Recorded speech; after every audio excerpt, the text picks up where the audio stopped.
Spectrum आधुनिक भारत का इतिहास। अध्याय 18 साइमन कमीशन का विरोध।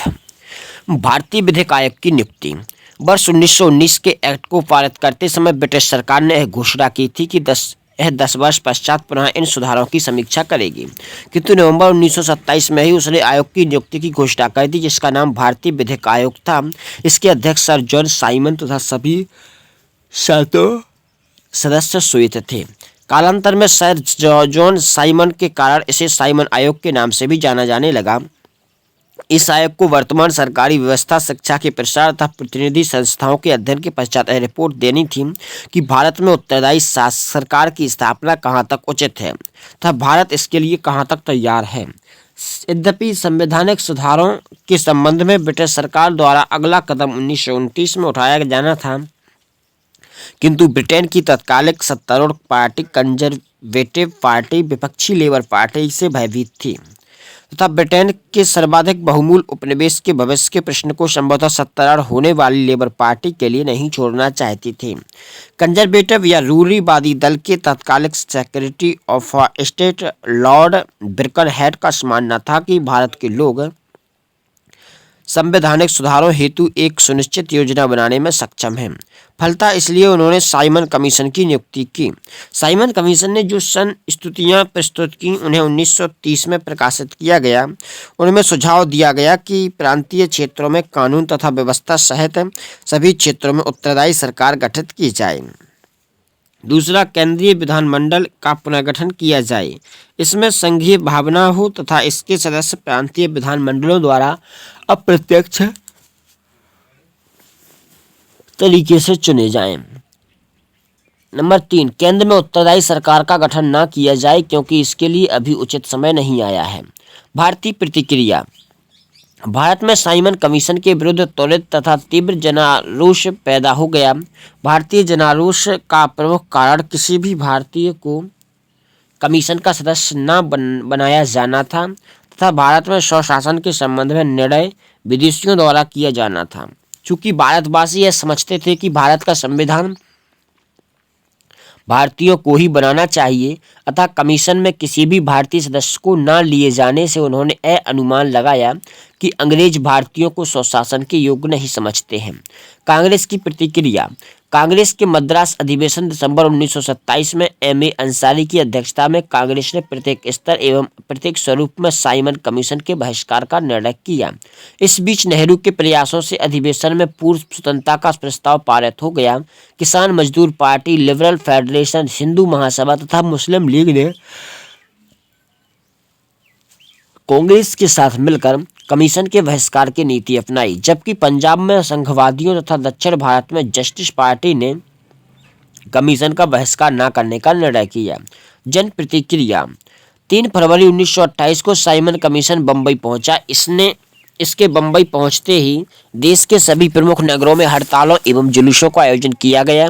जहां कहीं भी कमीशन आया उसका स्वागत काले झंडों तथा साइमन गो बैक के नारों से किया गया।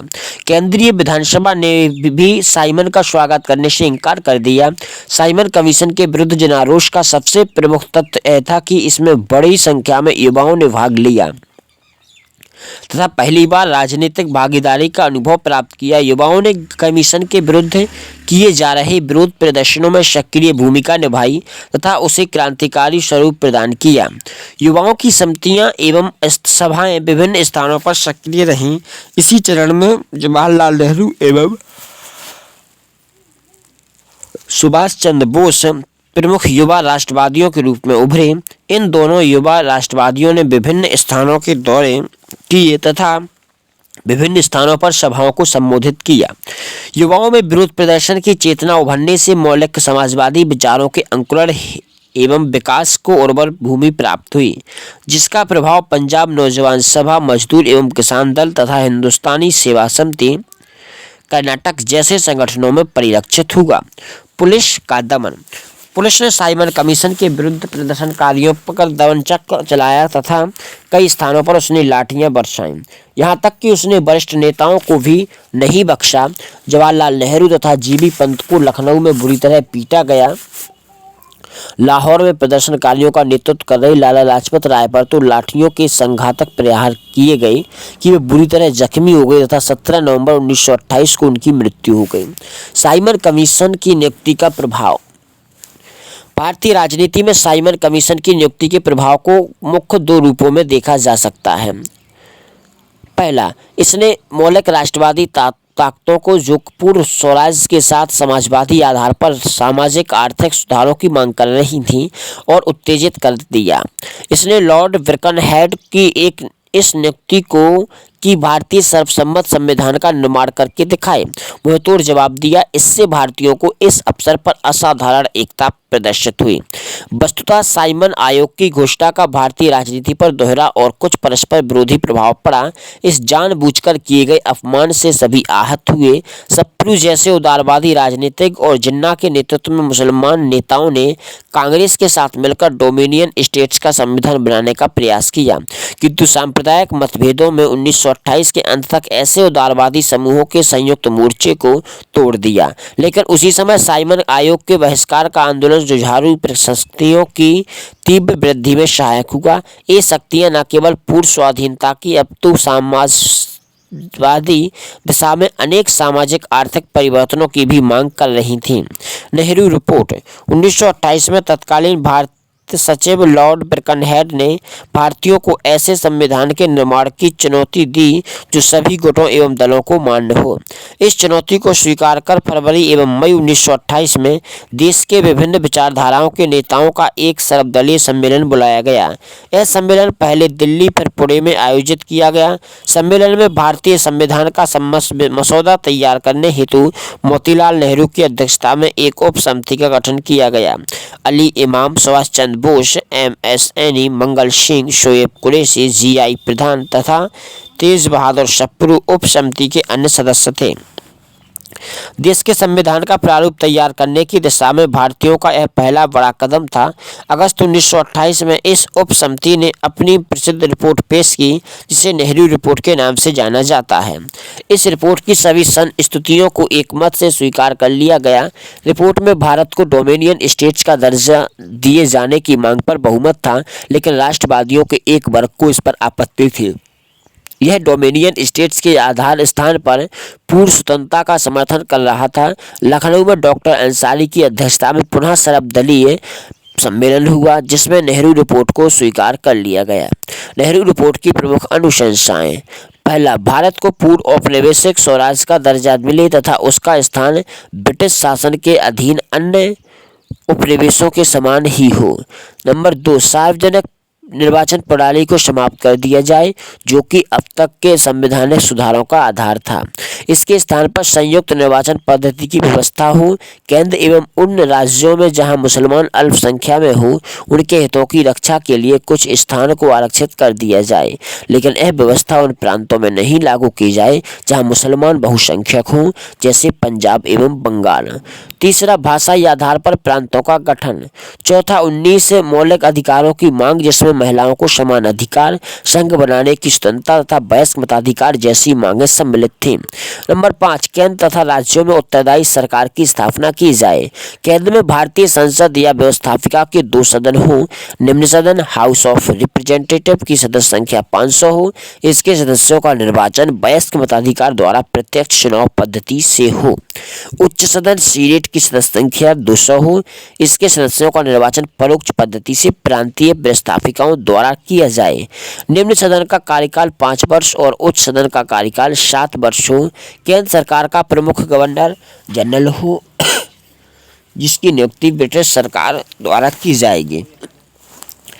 गवर्नर जनरल केंद्रीय कार्यकारिणी परिषद की सलाह पर कार्य करेगा, जो कि केंद्रीय व्यवस्थापिका के प्रति उत्तरदायी होगी।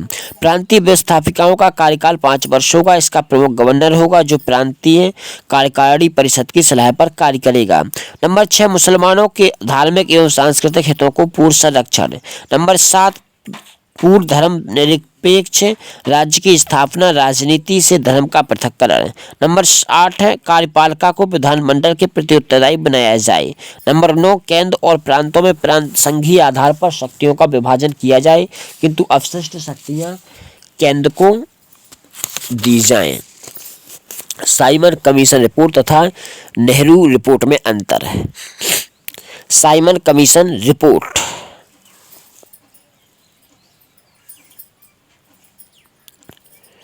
इससे पहले इसके जो भी अनुशंसाएं हैं सारी अनुशंसाएं देख लेते हैं। नंबर 10 है सिंध को बंबई से पृथक कर एक पृथक प्रांत बनाया जाए। नंबर 11 है उत्तर पश्चिमी सीमा प्रांत को ब्रिटिश भारत के अन्य प्रांतों के समान वैधानिक स्तर प्रदान किया जाए। नंबर 12 है देशी राज्यों के अधिकारों एवं विशेषाधिकारों को सुनिश्चित किया जाए। उत्तरदायी शासन की स्थापना के पश्चात ही किसी राज्य को संघ में सम्मिलित किया जाए। नंबर 13 है भारत में एक प्रतिरक्षा समिति, उच्च न्यायालय और लोक सेवा आयोग की स्थापना की जाए। अब साइमन कमीशन रिपोर्ट तथा नेहरू रिपोर्ट में अंतर है। साइमन कमीशन रिपोर्ट में भारत को औपनिवेशिक स्वराज्य सीख देने की सिफारिश नहीं की गई थी, बल्कि नेहरू रिपोर्ट में भारत को औपनिवेशिक स्वराज्य अतिशीघ देने की सिफारिश की गई थी। साइमन कमीशन रिपोर्ट में केंद्र एवं प्रांतों में उत्तरदायी शासन की स्थापना का विरोध किया गया था। नेहरू रिपोर्ट में केंद्र एवं प्रांतों में उत्तरदायी शासन की स्थापना की सिफारिश की गई थी। साइमन कमीशन रिपोर्ट में गवर्नर जनरल के अधिकारों में कोई कमी नहीं की गई थी। नेहरू रिपोर्ट में गवर्नर जनरल को केवल संवैधानिक प्रमुख का स्तर दिया गया। साइमन कमीशन रिपोर्ट में सांप्रदायिक आधार पर चुनावी व्यवस्था को जारी रखने की सिफारिश की गई। नेहरू रिपोर्ट में सामूहिक उत्तरदायित्व या प्रतिनिधित्व के आधार पर निर्वाचन की सिफारिश की। इसने मुसलमानों के लिए कुछ सीटें आरक्षित करने का भी सुझाव दिया। साइमन कमीशन रिपोर्ट में नागरिकों के लिए मौलिक अधिकारों का कोई उल्लेख नहीं था। नेहरू रिपोर्ट में नागरिकों के लिए मौलिक अधिकारों की सिफारिशें की गई थीं। साइमन कमीशन रिपोर्ट में वयस्क मताधिकार के आधार पर प्रत्यक्ष चुनाव कराने की सिफारिश नहीं थी, जबकि नेहरू रिपोर्ट में वयस्क मताधिकार के आधार पर प्रत्यक्ष चुनाव कराने की सिफारिश की गई। साइमन कमीशन रिपोर्ट में भारत के लिए प्रतिरक्षा समिति, संघ, लोक सेवा आयोग और उच्चतम न्यायालय इत्यादि की स्थापना का कोई उल्लेख नहीं था, लेकिन नेहरू रिपोर्ट में भारत के लिए उच्चतम न्यायालय, प्रतिरक्षा समिति और संघ, लोक सेवा आयोग इत्यादि की स्थापना की सिफारिशें की गई थीं। मुस्लिम लीग एवं हिंदू सांप्रदायिक प्रतिक्रिया। नेहरू रिपोर्ट में देश के रूप में भावी संविधान की रूपरेखा का निर्माण राष्ट्रवादी नेताओं की एक महत्वपूर्ण उपलब्धि थी। यद्यपि प्रारंभिक अवसर पर रिपोर्ट के संबंध में उन्होंने प्रशंसनीय एकता प्रदर्शित की, किंतु सांप्रदायिक निर्वाचन के मुद्दे को लेकर धीरे धीरे अनेक विवाद उभरने लगे। प्रारंभ में दिसंबर 1927 में मुस्लिम लीग के दिल्ली अधिवेशन में अनेक प्रमुख मुस्लिम नेताओं ने भाग लिया तथा एक प्रस्ताव पारित किया। इस प्रस्ताव में सम्मिलित 4 मांगों को उन्होंने संविधान के प्रस्तावित मसौदे में सम्मिलित किए जाने की मांग की। दिसंबर 1927 के कांग्रेस के मद्रास अधिवेशन में इन मांगों को स्वीकार कर लिया गया था। इसे दिल्ली प्रस्ताव की संज्ञा दी गई। ये 4 मांगें इस प्रकार थीं। पृथक निर्वाचन प्रणाली को समाप्त कर संयुक्त निर्वाचन पद्धति की व्यवस्था की जाए, जिसमें कुछ सीटें मुसलमानों के लिए आरक्षित की जाएं। केंद्रीय विधानमंडल में मुसलमानों के लिए 1/3 स्थान आरक्षित किए जाएं। पंजाब और बंगाल के विधान मंडलों में जनसंख्या के अनुपात में मुसलमानों के लिए स्थान आरक्षित किए जाएं। सिंध, बलूचिस्तान एवं उत्तर पश्चिमी सीमांत प्रांत नामक 3 मुस्लिम बहुल प्रांतों का गठन किया जाए। यद्यपि हिंदू महासभा ने 3 मुस्लिम बहुल प्रांतों के गठन और पंजाब एवं बंगाल जैसे मुस्लिम बहुल प्रांतों में मुसलमानों के लिए सीटें आरक्षित किए जाने के प्रस्ताव का तीव्र विरोध किया। महासभा का मानना था कि इस व्यवस्था से इन प्रांतों की विस्थापिकाओं में मुसलमानों का पूर्ण वर्चस्व स्थापित हो जाएगा। उसने सभी के लिए समान व्यवस्था किए जाने की मांग भी की, किंतु हिंदू महासभा के इस रवैये से यह मुद्दा अत्यंत जटिल हो गया। दूसरी ओर मुस्लिम लीग प्रांतीय तथा मुस्लिम बहुल प्रांतों में मुसलमानों के लिए सीटों के आरक्षण के मुद्दे पर अड़ी हुई थी।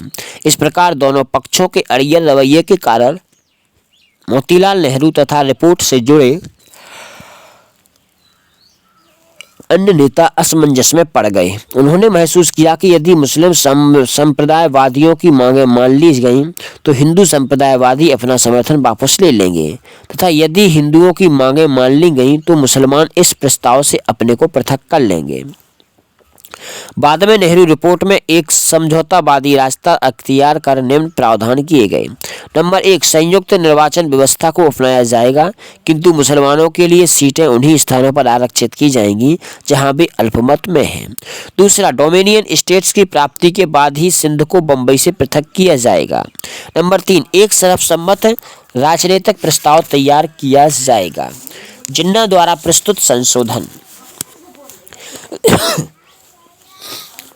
दिसंबर 1928 में नेहरू रिपोर्ट की समीक्षा के लिए एक सर्वदलीय सम्मेलन का आयोजन कलकत्ता में किया गया। इस सम्मेलन में मुस्लिम लीग की ओर से मोहम्मद अली जिन्ना ने रिपोर्ट के संबंध में 3 संशोधन प्रस्तुत किए। पहला, केंद्रीय विधानमंडल में 1/3 स्थान मुसलमानों के लिए आरक्षित किए जाएं। दूसरा, वयस्क मताधिकार की व्यवस्था होने तक पंजाब एवं बंगाल के विधानमंडलों में जनसंख्या के अनुपात में मुसलमानों के लिए सीटें आरक्षित की जाएं। तीसरा, प्रांतों के लिए अवशिष्ट शक्तियों की व्यवस्था की जाए। मतदान होने पर सम्मेलन में जिन्ना के प्रस्ताव ठुकरा दिए गए। परिणाम स्वरूप मुस्लिम लीग सर्वदलीय सम्मेलन से अलग हो गई तथा मोहम्मद अली जिन्ना, मोहम्मद शफी एवं आगा खां के धड़े से मिल गए। इसके पश्चात मार्च 1929 में जिन्ना ने अलग से 14 सूत्रीय मांगें पेश की, जिसमें मूलतः नेहरू रिपोर्ट के बारे में उन्होंने अपनी आपत्तियां दोहराई। जिन्ना की 14 सूत्रीय मांगें। पहला, संविधान का भावी स्वरूप संघीय हो तथा प्रांतों को अवशिष्ट शक्तियां प्रदान की जाएं। दूसरा, देश के सभी विधानमंडलों तथा सभी प्रांतों की अन्य निर्वाचित संस्थाओं में अल्पसंख्यकों को पर्याप्त एवं प्रभावी नियंत्रण दिया जाए। तीसरा, सभी प्रांतों को समान स्वायत्तता प्रदान की जाए। चौथा, सांप्रदायिक समूहों का निर्वाचन पृथक निर्वाचन पद्धति से किया जाए। नंबर 5, केंद्रीय विधानमंडल में मुसलमानों के लिए 1/3 स्थान आरक्षित किए जाएं। नंबर 6, सभी संप्रदायों को धर्म, पूजा, उपासना, विश्वास, प्रचार एवं शिक्षा की पूर्ण स्वतंत्रता प्रदान की जाए। नंबर 7, भविष्य में किसी प्रदेश के गठन या विभाजन में बंगाल, पंजाब एवं उत्तर पश्चिमी सीमांत प्रांत की अखंडता का पूर्ण ध्यान रखा जाए। नंबर 8, सिंध को बंबई से पृथक कर नया प्रांत बनाया जाए। नंबर 9, किसी निर्वाचित निकाय या विधानमंडल में किसी संप्रदाय से संबंधित कोई विधेयक तभी पारित किया जाए जब उस संप्रदाय के 3/4 सदस्य उसका समर्थन करें। नंबर 10, सभी सरकारी सेवाओं में योग्यता के आधार पर मुसलमानों को पर्याप्त अवसर दिया जाए। नंबर 11, अन्य प्रांतों की तरह बलूचिस्तान एवं उत्तर पश्चिमी सीमा प्रांत में भी सुधार कार्यक्रम प्रारंभ किए जाएं। नंबर 12, सभी प्रांतीय विधानमंडलों में 1/3 स्थान मुसलमानों के लिए आरक्षित किए जाएं। नंबर 13, संविधान में मुस्लिम धर्म, संस्कृति, भाषा, वैयक्तिक विधि तथा मुस्लिम धार्मिक संस्थाओं के संरक्षण एवं अनुदान के लिए आवश्यक प्रावधान किए जाएं। नंबर 14, केंद्रीय विधानमंडल द्वारा भारतीय संघ के सभी राज्यों की सहमति के बिना कोई संवैधानिक संशोधन न किया जाए। तो नेहरू रिपोर्ट की स्तुतियों को न केवल हिंदू महासभा, लीग एवं सिख समुदाय के लोग अप्रसन्न थे, बल्कि जवाहरलाल नेहरू एवं सुभाष चंद्र बोस के नेतृत्व वाला कांग्रेस का युवा वर्ग भी इससे खिन्न था। कांग्रेस के युवा वर्ग का मानना था कि रिपोर्ट में डोमिनियन स्टेट्स की मांग स्वतंत्रता प्राप्ति की दिशा में एक नकारात्मक कदम है। इसलिए सर्वदलीय सम्मेलन में उन्होंने रिपोर्ट में के इस प्रावधान पर तीव्र आपत्ति जताई। जवाहरलाल नेहरू एवं सुभाष चंद्र बोस ने कांग्रेस के इस प्रस्ताव को अस्वीकार कर दिया तथा संयुक्त रूप से भारतीय स्वतंत्रता लीग का गठन कर लिया। इस प्रकार से अध्याय 18 खत्म होता है। मिलते हैं नेक्स्ट वीडियो में और अध्याय 19 में। जय हिंद, जय भारत।